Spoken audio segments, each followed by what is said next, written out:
Hello everyone and welcome to the Hidden Lives of Writers. My name's Fiona Snyckers and I'm joined by my co-host Gail Schimmel. Hello Fiona. Hi Gail. Fiona, tell me, how has your writing week been? Well, people might be able to hear from my voice that I haven't been very well lately.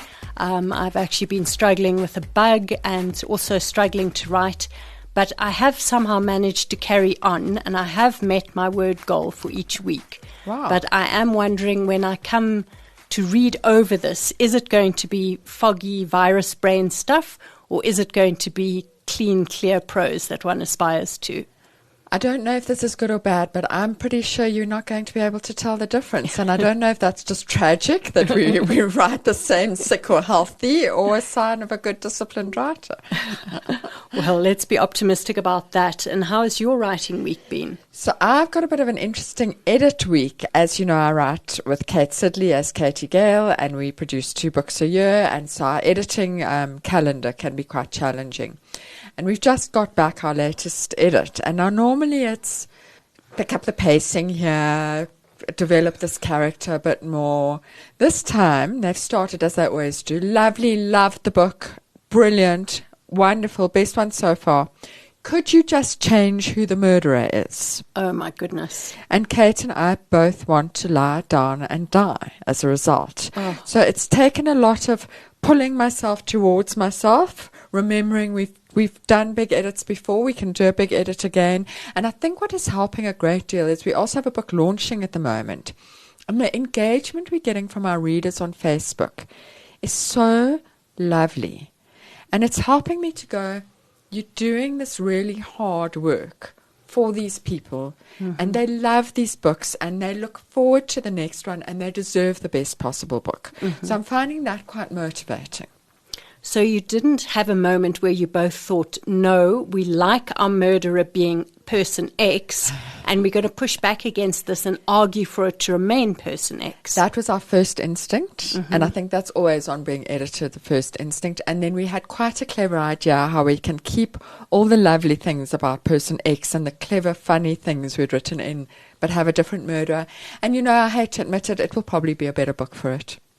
Yeah, 99% of the time those editing suggestions are right, and sometimes they're hard to swallow, but usually it's better just to get on with it, isn't it? Absolutely. So, Fiona, what have you been reading, consuming, all those things to keep you going through this illness patch?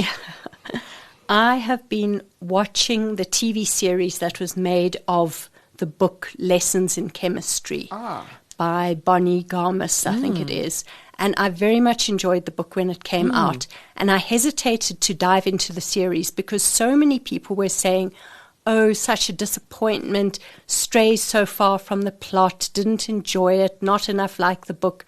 And then it just took one person who I have a lot of trust in who watched the series and said, this is great, I love it, for me to go, okay, I am going to give this a go. And they were absolutely right. I don't know what people have been whining about.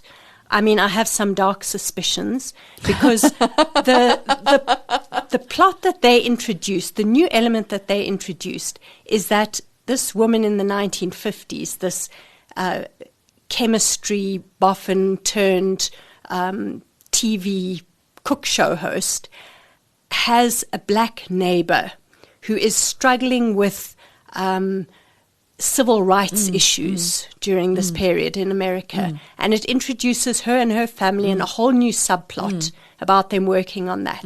And this is what has made people so incredibly upset, that it's varied from the book. It's a subplot. It fits in very nicely. And now I'm looking at everybody who is moaning with deep suspicion in my eye. Why do they not like the subplot? Bunch of racists. Yes. That's interesting because that happened with the television version Anne with an E, the television version of Anne of Green Gables. And the book itself is very blind to the world around the story, whereas Anne with an E took us into what's going on in the world around, and particularly with racial rights in America at the time. And I found it such a enriching aspect of the story. It made that Anne of Green Gables story into something so much more interesting. That is interesting. You know, that series was one of the last things that my late mother watched, and she loved it. She absolutely passionately loved that series. And I think she was kind of on the fence about the book Anne of Green Gables, but she loved that series. I'm an Anne of Green Gables child, and I was hesitant to watch the show because of it, but I loved the show. And what have you been reading or watching or listening to? So I'm going to tell you about one, even though it's not a book I've loved more than any other book, blah, blah, blah, but because you and I share a love of time travel. And I went down a little time travel rabbit hole. I asked on some platform or saw a post on some platform about people's favorite time travel books. And I put together a list, and one of them was a book called The Unmaking of June Farrow by Adrienne Young. And it was very interesting because in every time travel book you have to suspend disbelief to some extent because time travel's not real. Sorry, listeners, but time travel's not real.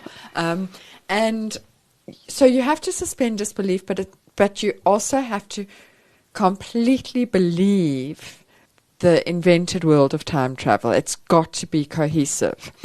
And for most of this book it was, and I loved it, and it was a clever kind of family curse backwards and forwards through time, characters meeting each other in different times, and it was very clever. And then at the end it unraveled slightly, and the plot didn't entirely make sense, and I couldn't quite pick up what I didn't like about it, but I have a new way of knowing why you didn't like a book, and that's to go onto Goodreads and read a well-written 1-star review. I learned it with another book, but with this book I thought there was something that bothered me. Even though I gave the book 4 stars, I did really enjoy it. But let me go and see what a 1-star reader would have said. And they picked up exactly the problem, that too much of the book relies on the character not being told something that she quite easily could have been told. When she was a child, they could have said, listen, da-da-da-da, da-da-da-da-da, and everything will be okay. And she could have grown up and done da-da-da-da-da-da-da, and everything would have been okay. But instead it was kept a secret for her for no apparent reason. And that was the problem with the book. But it was interesting how a critical reviewer can clarify for you what you didn't like. Well, I'm not inviting those 1-star reviewers to come on and review my books, but there certainly is a place for the well-written 1-star review on Goodreads. It seems that I believe so. I didn't know I believe so, but it seems I'm a fan. Well, someone who writes books that do indeed feel like time travel is our guest today. Our guest today is Louisa Treger. Louisa is the author of The Lodger, The Dragon Lady, Mad Woman, and most recently, The Paris Muse, which came out in July of this year. Hi, Louisa. Welcome, and thank you for your time. Hi, Fiona and Gail. Thank you. I'm thrilled to be chatting to you. I'm so excited to have that English accent. It feels like we're going proper international here. Louisa, we're going to jump right in and ask you, how has your writing week been? Well, mine has been a promotional week.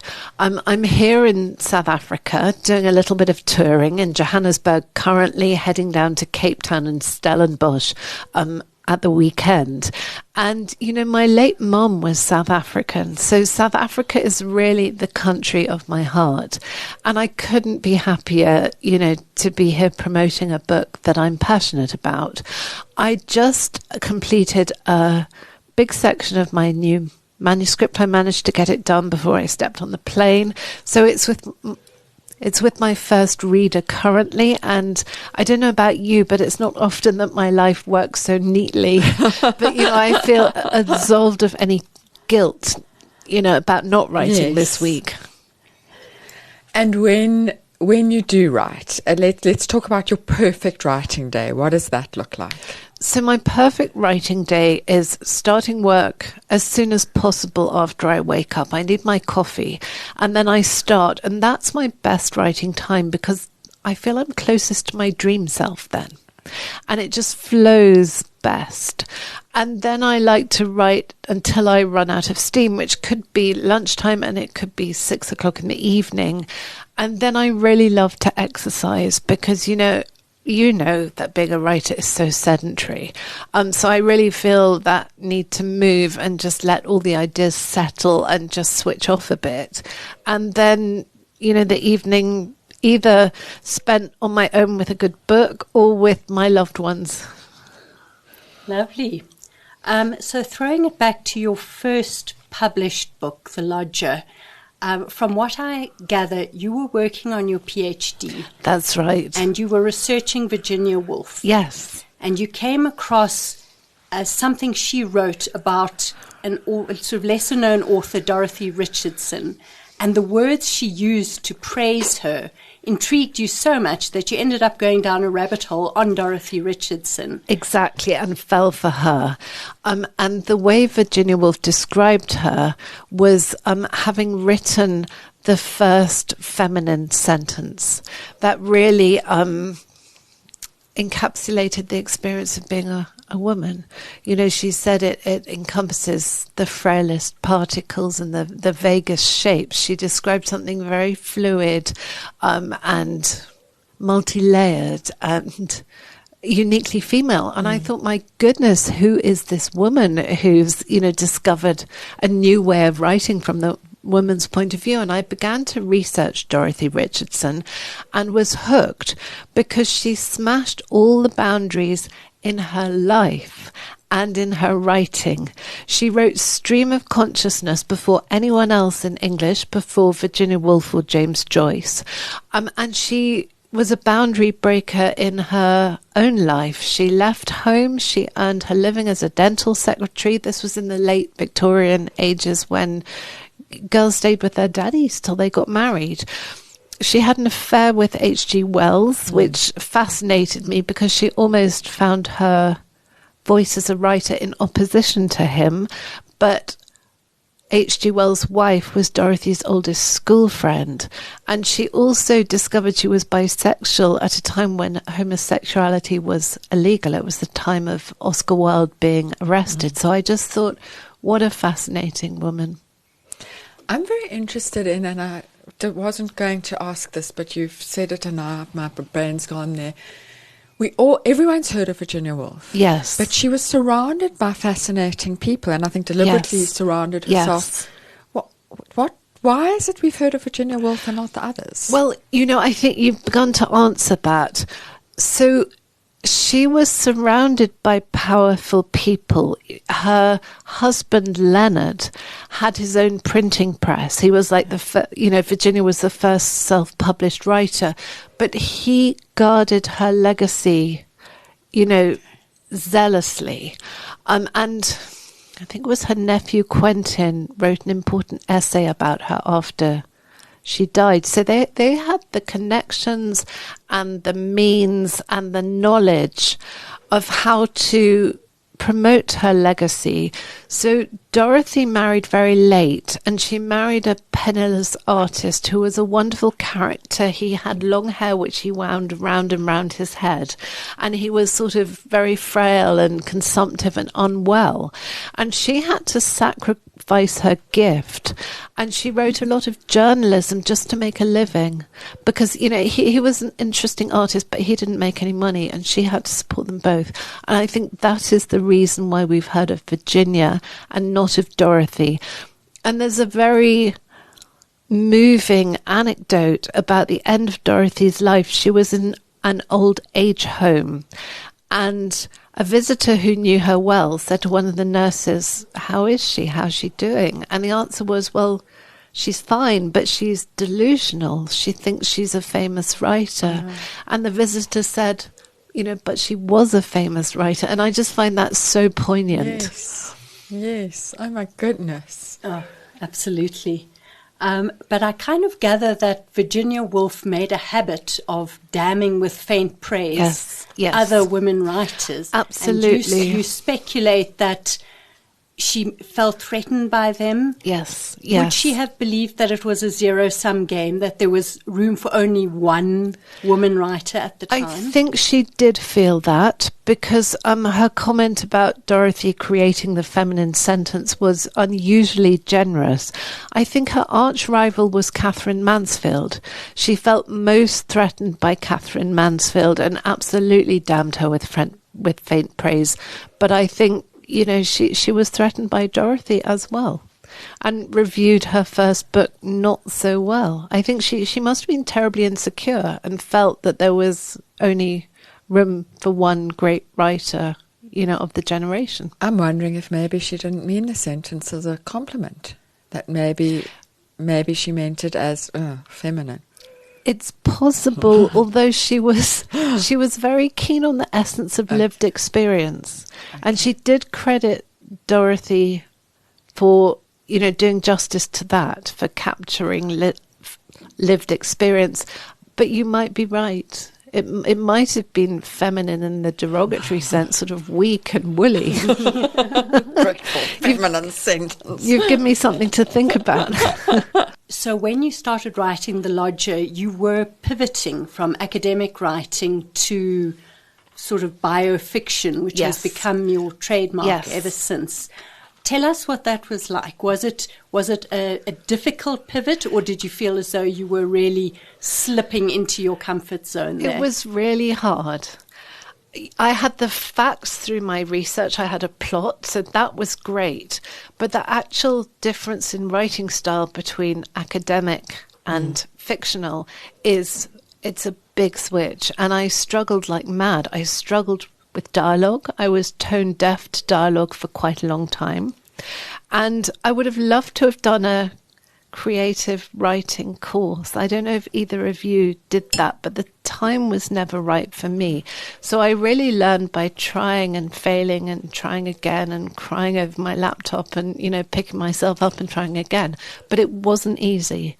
I was also very much enthralled to H.G. Wells. He's a famous man. And I think maybe the writing suffered from that. That's something that maybe I've freed myself of with successive novels. I'm interested, just to take a step back.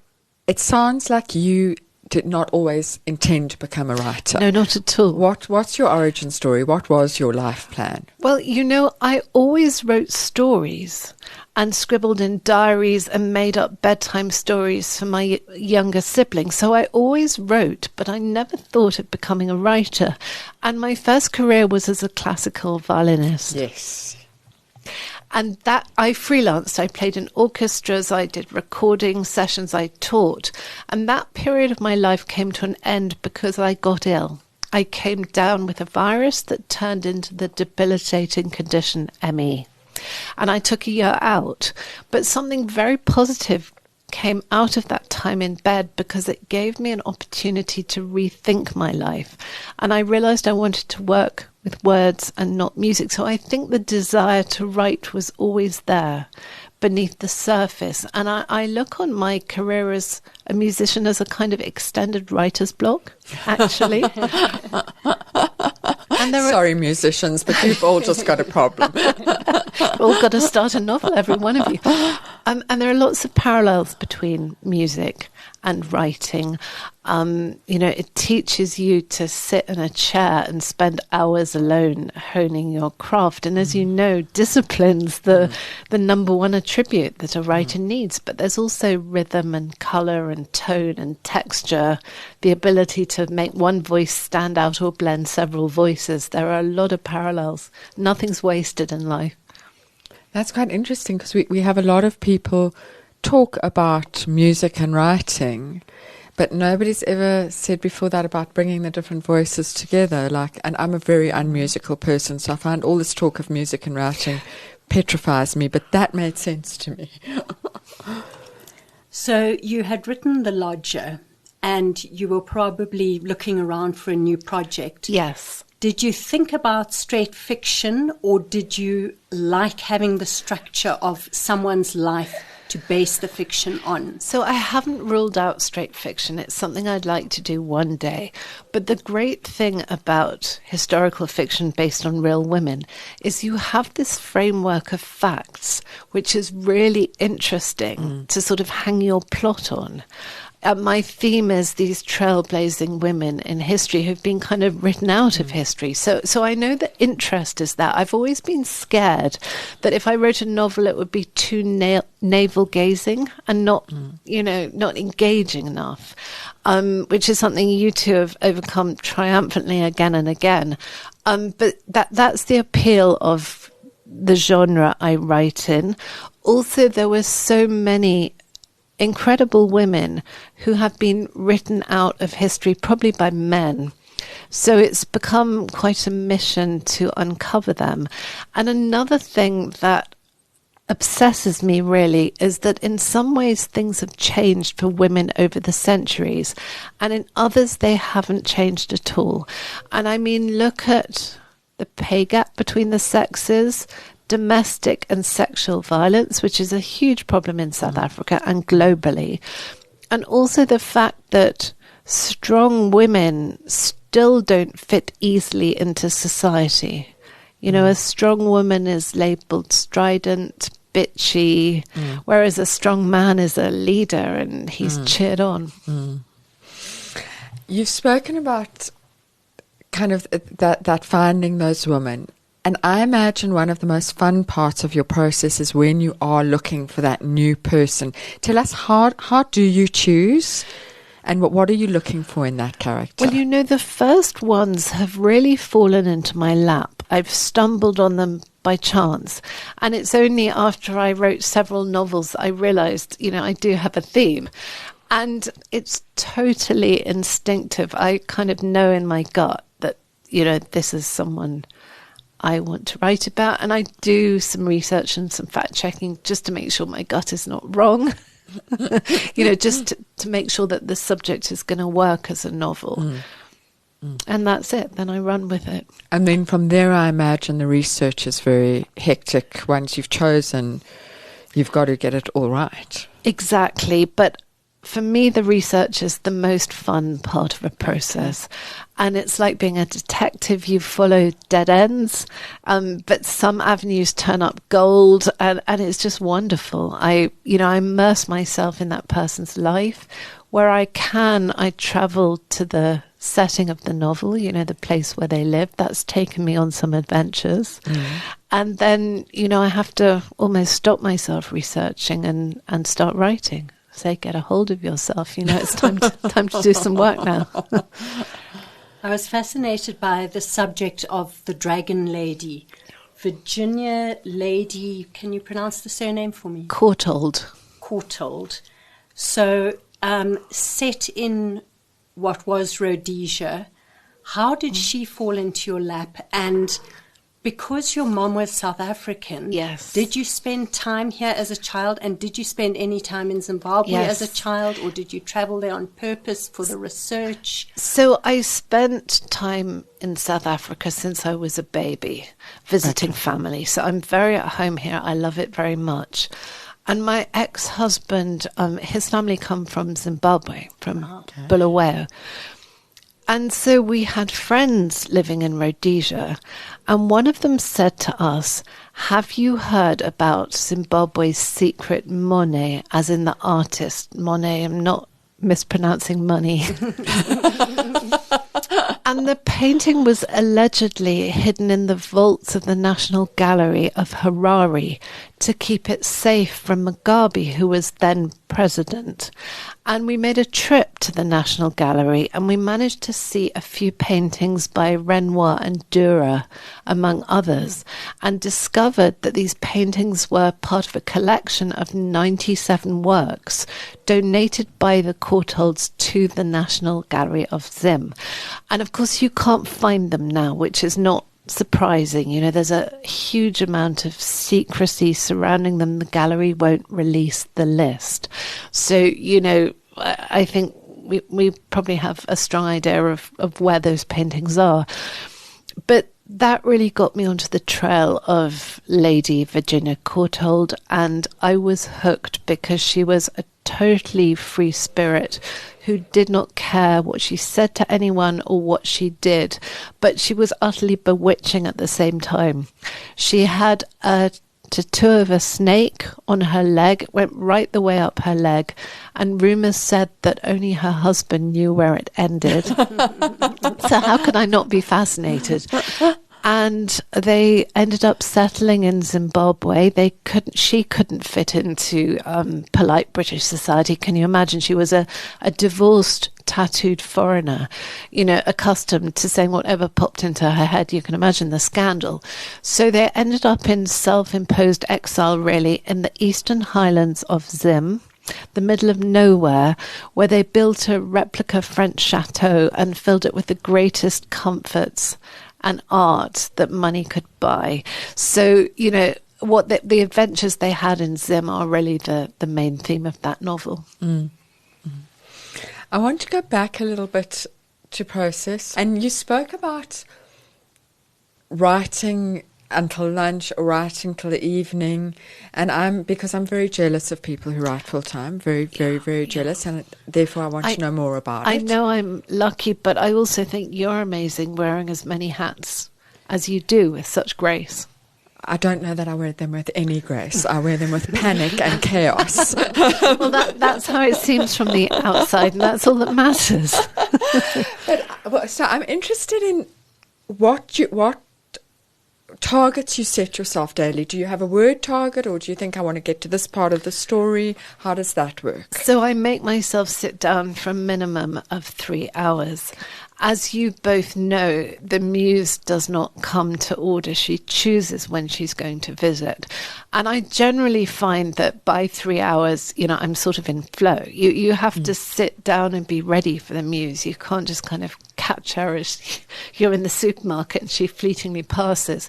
I normally find after 3 hours I'm in flow and, I can carry on. And that's why I forced myself to sit down. If it's really, really awful, I will stop after 3 hours and go and do something else, probably with a notebook, because, ideas often come in the shower or in the park, yes. Or, that at the most inconvenient times. And what will you typically have produced by the end of the day? Often very few words. Okay. I mean, sometimes it's 2,000, but sometimes it's 250. It's wildly unpredictable, and I'm generally quite a slow writer. And you're kind to yourself through that process. You don't beat yourself up on the 200 days. So long as I put the hours in, I don't beat myself up. If I don't put the hours in, then I do. I feel terribly guilty. What we do to ourselves. It's very strange.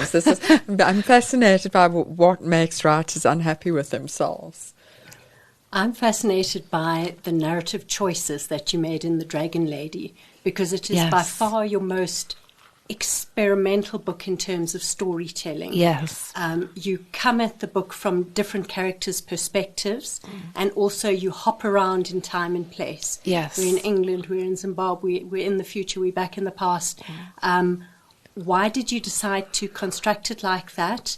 And would you go back and do that again? So there are two main reasons why I constructed it like that. One is I really needed an outsider's perspective. Because if you think about it, so the Courtaulds must have seemed to the local farmers like creatures from out of space. But they literally built a replica little castle, and, they just had furniture and art by all the best artists in the world. They had a botanical garden that's apparently Zimbabwe's equivalent to Kirstenbosch. So I thought they must have seemed so unusual that I needed a local perspective to put them in context, really. So I chose the daughter of a botanist who was also, made many visits to La Rochelle, their house, to discuss the plants. And I wanted to make Zimbabwe the main narrative. You probably gathered by now that I have a passion for all things Southern African, and I've always wanted to write about Southern Africa, about the light and the vegetation and, that high sky. So here was my Zimbabwean story. So I wanted to foreground that. But both Virginia and her husband, Sir Stephen, did such extraordinary things before they got to Zimbabwe, because he was a World War I hero. He was decorated for his bravery, and he never spoke about what had happened in the trenches. And I've talked a bit about how extraordinary she was. And so I needed to show something of their past lives. And he was such an interesting character. I wanted his perspective as well. Mm-hmm. I mean, my hope now is that I didn't lose the reader, that all the narratives do come together in the end. But I think that would be my concern now. Did I jump around too much? And is that also why you haven't yet gone back to that mode of storytelling? Yes, exactly. And technically, how difficult was it? Do you keep notes? Do you work on one of these fancy platforms that you can do things in different places? I have friends who do that, and I think it's so wonderful, and I can't do it. I write by the seat of my pants. So do you have the expression pantster here? Yes, so that is me, and I don't really plan. I start with a very rough outline. Sometimes it feels like driving through fog, and you can't see beyond your headlight. Do you write like that? We talk about the headlighting method. I see you nodding, but that is me totally. Very interesting. But you've got that structure of the facts of the person's life. Exactly. So I know I'll muddle through somehow. When I really panic, I say to myself, you've done this before, and it's going to come right eventually. And choosing where you're going to begin and where you're going to end, I imagine, is also very difficult, because a person has a very long life, but not all of it's amazing. Exactly. I mean, that's probably one of the hardest parts. Okay. And how do you do that? Instinct. Gut. Jump in. Yeah, I just jump in, and actually sometimes I don't know the ending point when I begin. Okay. But I quite like that. That's what I like about, the headlighting method, is that you have total freedom to go anywhere you want, which can be a curse as well as a blessing, but I like it. So when you came to your third project, Mad Woman, the story of Nellie Bly, did you go looking for her, or was she also one who fell into your lap? She fell into my lap. A friend of mine who's not a writer said, have you heard about her? She's the sort of woman you write about. So I went away and researched her and was hooked at once. So may I tell you about who Nellie Bly was? Please do. She was America's first female investigative journalist. And back in her day, which was the end of the 19th century, women reporters were only allowed to write about frothy topics like fashion, flower arranging, society gossip and the like. But Nellie had this iron will, and she was determined to be taken seriously as a journalist. And so to get her first big scoop, she went undercover into a lunatic asylum to report on the wretched conditions suffered by patients. But she was there as a bona fide madwoman. So the challenge, of course, was trying to convince the doctors that she wasn't mad and she could get out. When she said to them, I'm not a mad woman, and I'm using this language historically because, you're not allowed to say that now, but people did at the end of the 19th century. She'd say to the doctors, I'm not a mad woman, I'm a journalist. And they go, of course you are. Yes. That's just part of your delusion. And everybody knows that there are no women serious journalists. So did Nellie Bly start this phenomenon of the stunt girl journalist, or was she part of it? No, she was the first and the best, and she kick-started it. She gave rise to a generation of young women reporters who did daring things like, throw themselves under a horse's hooves or faint in the street to report on the conditions in public hospitals and the like. And in fact, Nellie had a lot of competition after her initial scoop, because there were all these other young women who started doing what she did. But Nellie always narrowly managed to stay ahead of the pack. Because she was always better and bolder and more daring. But she also changed the face of male-dominated journalism. She created the first real place for women as important parts of the newspaper staff and, part of the editorial mix. And she inspired generations as well, of figures as diverse as Gloria Steinem, Barbara Walters, and more recently we have a BBC journalist called Martine Croxall who went on a show called Celebrity Mastermind with Nellie Bly as her specialist subject, and she aced it. She beat all the men. It was wonderful. Do you think she'd read your book? Well, I actually went on to do interviews with her. I think she chose Nellie Bly independently, as I did, and then I had great fun, chatting with her. I'm convinced that she was the inspiration for Superman's girlfriend, Lois Lane. You are so right. And in fact, she's created in about 1938, I think. You are so right. She is Lois Lane, and she's entered popular culture in so many wonderful ways. I mean, for example, the head nurse in the asylum was the inspiration for Nurse Ratched in One Flew Over a Cuckoo's Nest. So even if you haven't heard of Nellie Bly, you've probably come across her in popular culture, and I love that. I think that's great. She lives on. That is lovely. I imagine people have started throwing historical figures at you now, though, that people... Yes, a lot. Because we get a lot, I've got a good story, you can write a novel. You must get, like, my granny. I do get that. And of course I get, I would write a book if I had the time. I'm sure you get that a lot. Yes, as though we've got tons of time on our hand, and that's the only reason we write. Let me not even start about what goes through my head when people say that. So Mad Woman contains, to put it mildly, some very, very upsetting scenes and upsetting material.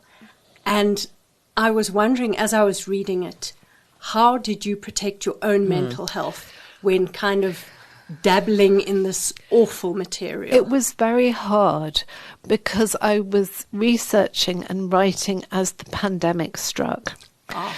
And we had a pretty strict lockdown in London, not quite as strict as yours, but people were scared because, you didn't know what the virus would do to you or whether you'd catch it, how you might catch it, what was going to happen. And so I think in a way, conditions in my life replicated the conditions of the book.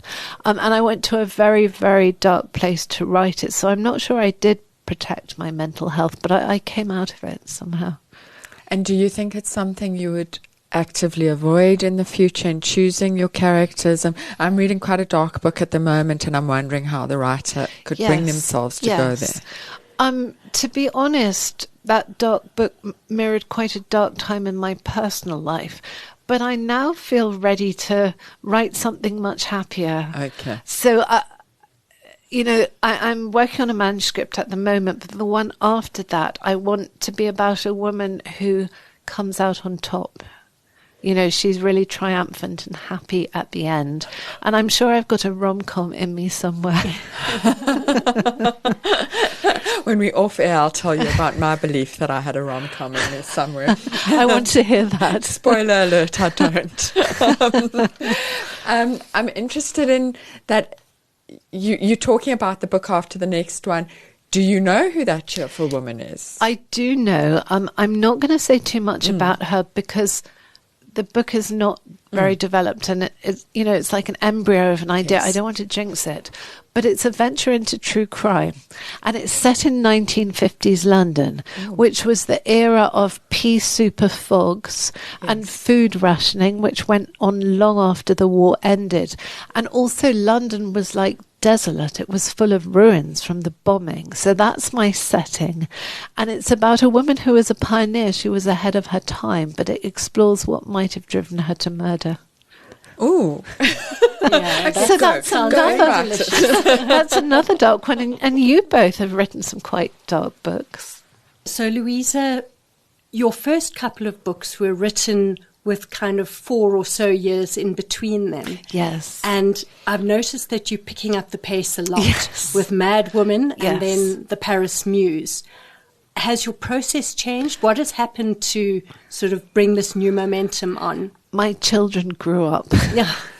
Yes, I know. Very this short phenomenon. answer. When I started writing The Lodger, my first, I had 3 children under the age of 4. So that was hectic. And I was really, writing in the nooks and gaps of the day. As, many women do. They're juggling motherhood, jobs, whatever. And now I only have 1 child left at home, and she's starting her first job on, Monday, the 23rd of September, not that long away. So, I've got 3 up and running and I have much more time. That's the simple answer.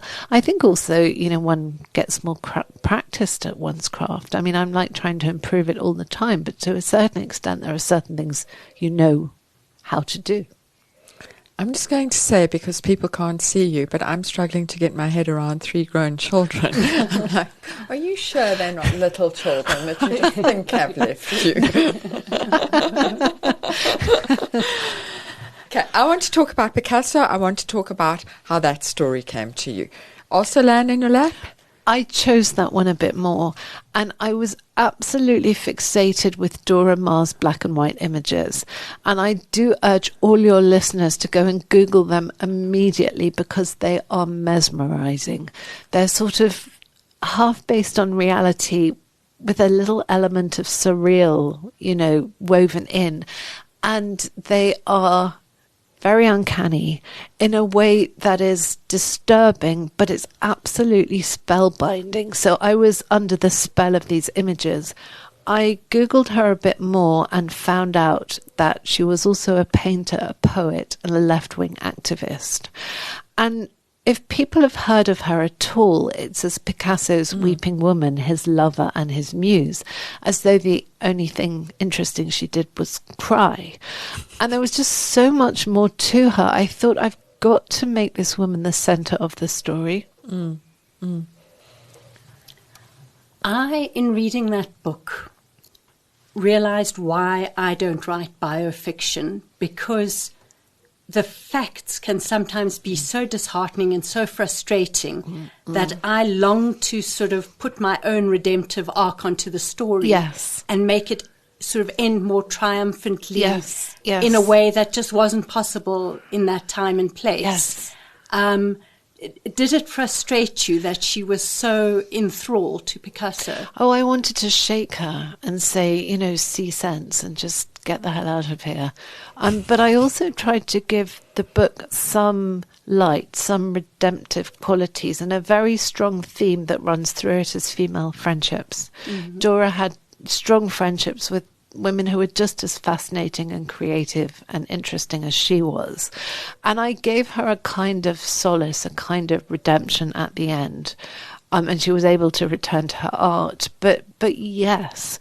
And, my daughter's generation, even more so. She was like, well, he should have gone straight in the bin. But I think women of our generation, I hope they can all identify to a certain extent, because I think we've all had our red flag man who we've fallen madly head over heels in love with, almost been enthralled to, in a way that overrides rhyme or reason. And I kind of hope women will identify with that in the book, even though this man is terrible for you. And you have to think about where Dora was in history. I mean, she was extraordinary because she made a name for herself in photography in the 1930s. She was experimental. She was ahead of her time. She was revered by the surrealists. But during the course of her relationship with Picasso, World War II broke out. Also the Spanish Civil War, but particularly in the Second World War, France was occupied by the Nazis. And if she was ever going to leave him, I think that was the point at which there was no hope of her leaving him, because to be a woman alone in Nazi-occupied France was terrifying. I'm just thinking, Fiona, you've just said that you wouldn't write historical fiction because you can't change the story. And I wouldn't write it because it sounds like very hard work, all those details, all that historical detail. And you become an expert in different eras. When you're writing, does it ever become a mess in your head? Like you start writing something and then you're like, oh, no, that can't be 1950s Spain. That belongs in the last book. Absolutely. It's something I have to constantly check myself. And I mean, I've taken some decisions about how I'm going to approach the novels. For example, I have deliberately made the dialogue quite contemporary. So it sits easily, in a modern reader's mind. But at the same time, you don't want anachronisms. You don't want a character who zips up her dress before the zip has been invented, so that, there's a fair amount of fact-checking. I also have an excellent copy editor who hauls me up on any errors. I cannot imagine the hard work of that you can't even zip up a dress without checking that the zip exists. I want to know, what do you think of the great man excuse, where we look at a historical figure and see how he treated the women in his life, the children in his life, whatever, and, but he was a great man. He did great things. He had a wonderful career. We must understand and excuse him because he was such a great man. So this is a very interesting and complex question. And I haven't quite formulated my answer. So basically, do we cancel Picasso? And I asked somebody who worked in the art business this question, and he very cynically said to me, no, we can't, because there's too much money in the art market. And, I think Picasso's art is so important. One couldn't easily write it off. And I think it's very problematic because there were so many great men, writers, artists, whatever they were, businessmen, who treated women appallingly because they could. This is way before the Me Too generation. They had that power, and they used it and abused it. So it sounds very lame. I'm coming down on the side of great men who did terrible things, but it doesn't totally satisfy me. And it's an interesting thing because there does seem to be, we do seem to cancel great women with more ease. Yes, it's true. It's very true. But also, if you cancel Picasso, you have to cancel a lot of others. Rodin, this one, that one. Where do you stop? I think they were all a bit awful. Exactly. So we'd have no art and no literature. Cancel all the men. Well, I do think if the world was run by women, it would be a very different place. So there's an idea. And if you look back on history, women were cancelled not for bad behavior, but simply for existing. Yes. I mean, Jackson Pollock had a partner, I'm not sure if she was his wife, Lee Krasner, who was also an expressionist and surrealist, and her career very much mirrored his. And if you put their work side by side, as an uneducated art appreciator, you'd be very hard-pressed to say who did which art, which piece of art. Yes. And yet Jackson Pollock is known and Lee Krasner is not known. Do you have any insight into how that came about, that phenomenon of the disappearing woman from history? Well, I think it's always been a man's world. So, men have got the recognition and the women get written out, hence why I write, books about extraordinary women. There's another artist called Leonora Carrington who is a contemporary of Dora Maar, and her lover was Max Ernst, who, many more people know about Max than Leonora, but one of her paintings recently reached a higher sum at auction than his work has ever gone for. So I thought, yes. So, in a way, history is starting to be turned on its head in that respect. And Dora Maar is having a little moment in Europe. There's going to be a major surrealist exhibition in the Pompidou Centre in Paris in October, and she will feature prominently. So, I feel to a certain extent that the tables are getting turned. And I hope your book will be sold and every corner. You have to make sure. I do think, though, there does seem to be a trend. Books like yours, writers like you, who are finding these forgotten women, and that will do something to rewrite history. Does it feel like a duty sometimes? Yeah, it feels more like a mission and a passion than a duty, but it's, it's something that's taken me over. Because also, although things have changed for women over the centuries, in some ways they haven't at all. Mm. Do you think there's any danger that in 100 years, the women who are prominent today will have faded into history and the men will have been elevated? Or do you think we're past that now? I really hope we have passed that. I mean, you look at leaders like Margaret Thatcher, love her or hate her. She did have she left a large imprint on history, and we may, crossing my fingers hard, have a female president of the United States. So I very much hope that we've reached that point of no return and women will stay in history now. It will be interesting to see if the men start to fade. Sorry, men. Yeah, you've had your moment. And I'm interested, so I have very much, as I reach the end of the last book in the writing, the new idea comes. Mm-hmm. When does it happen for you, or is it different every time? Well, I envy you, because there's nothing that makes me panic like not having an idea, and makes me feel totally lost. It varies. Sometimes it comes at the end, like, now I've still got an unfinished one to finish and an idea of what the next one is. That makes me very happy. But there was a gap between finishing the Paris Muse and choosing the subject of my next one. I knew I wanted to write about crime, and I had a wonderful time reading up female criminals. That does sound fun. Well, what I love about female criminals is because they're, historical ones, their role in society was so limited, they used their feminine wiles to trick the men. And I found that fascinating because they did it without, stepping out of the stereotype, really. But they were so successful, so much cleverer than the men. Yes, and the women spies during the war and all the ads warning about them. That is fascinating and has been written quite a lot. Certainly, yes. And those, code breakers at Bletchley Park during the Second World War and all of that. So I feel like that is trodden ground already. Mm-hmm. Yeah. But I love the idea of it. I think it's fascinating. Do you ever feel as though you've written yourself into this niche that you can't now get out of? Or do you feel as though you can step out of it any time you like and maybe write that totally fictional thing that you've been dreaming of? Well, the rom-com, the vampire novel.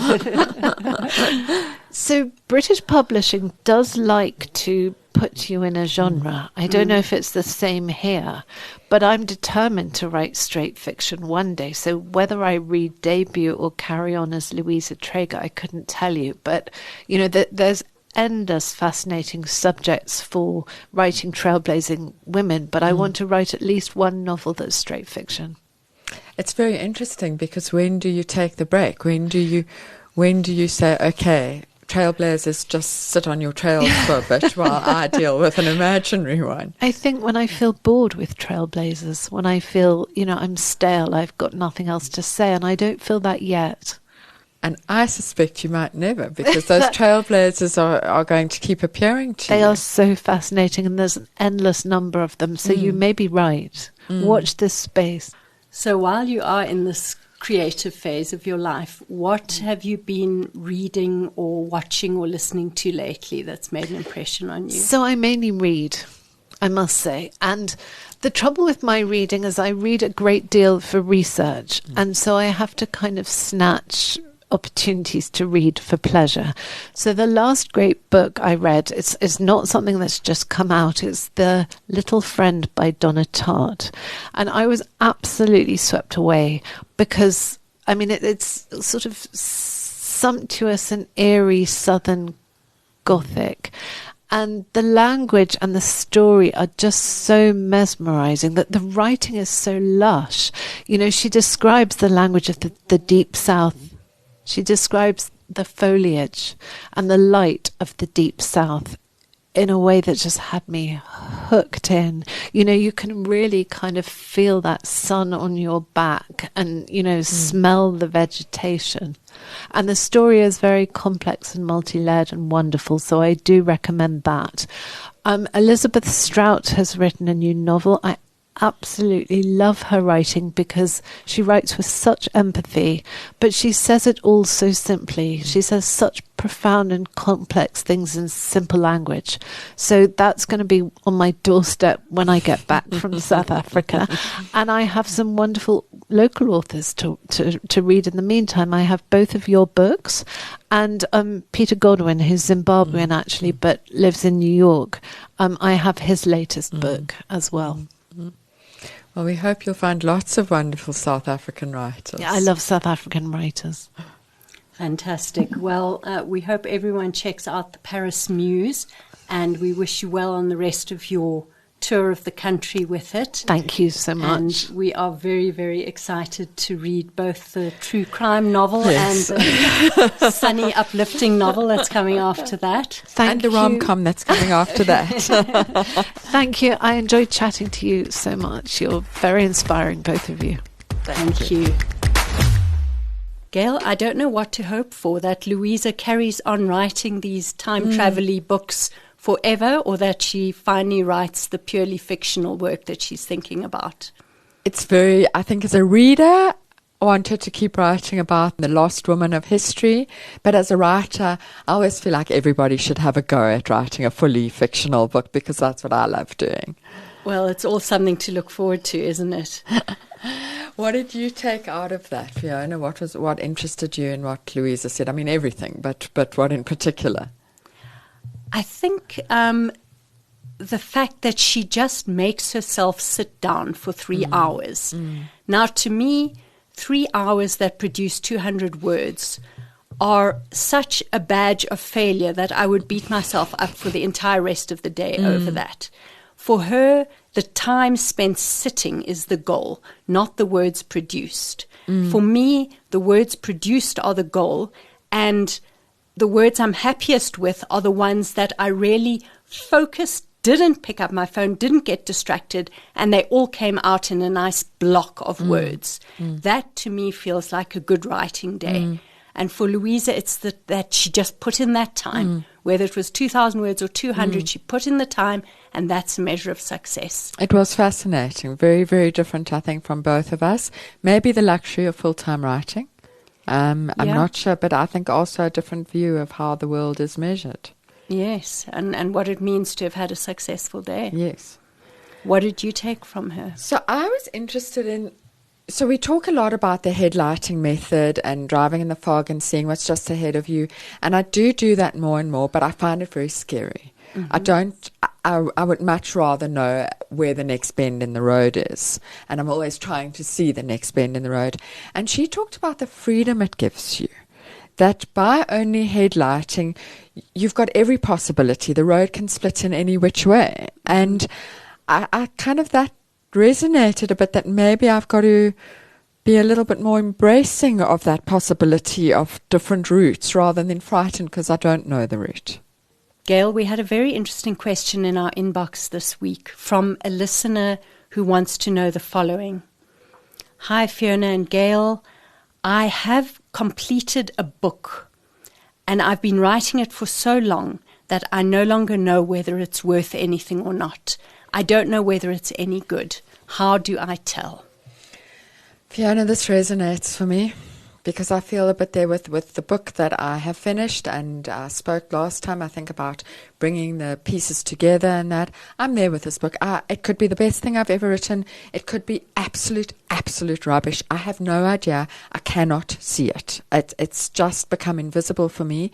And for me, ideally, if you can put it aside and come back to it, that's one method.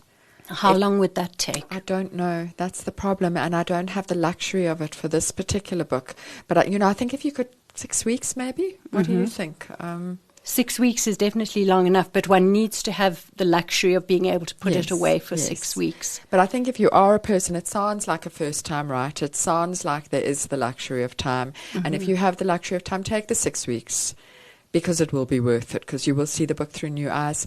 And then the other answer is, of course, a pair of new eyes to get somebody else to read the book. But it has to be someone you trust. Yeah, now this is the thing. As a starting out writer, do you trust your family? Do you trust your friends? Do you trust them to give you the truth that you need to hear? If you're going to pay someone to do it, can you afford to pay someone to do it? I can very well remember a time when I could not afford a professional editor to look at a manuscript and give me their considered opinion. And I think this is your question to answer, because I actually don't like working with a first reader. I find it too confusing.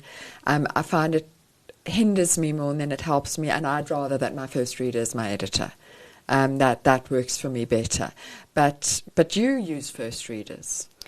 I use people in my family as my first readers because I do trust them to give me an honest opinion. But going back to a time when I was starting out, this is what worked for me.